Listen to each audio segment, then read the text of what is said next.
अरे यार पेट्रोल पूરું થઈ ગયું લાગે. 1 મિનિટ કલેજાને ફોન કરું. એ કલેજા નદીએ પેટ્રોલ પૂરું થઈ ગયું જરાક આવને.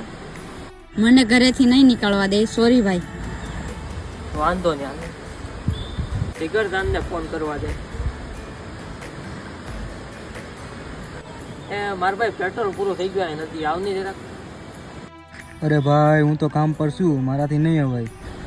એવું છે વાંધો નહીં.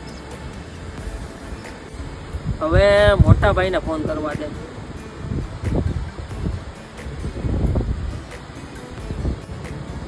મોટા ભાઈ નદીએ પેટ્રોલ પૂરું થઈ ગયું. અરે ભાઈ 2 મિનિટમાં આવું. હા જ્યારે કોઈનો કામ આવે ત્યારે આપણો પરિવાર અને આપણો ભાઈ જ કામ આવે. એ ભાઈ ભાઈ કેવાય એમાં ભેદ નો રખાય, જ્યારે ભીડ પડે ભાઈ હા ભરે.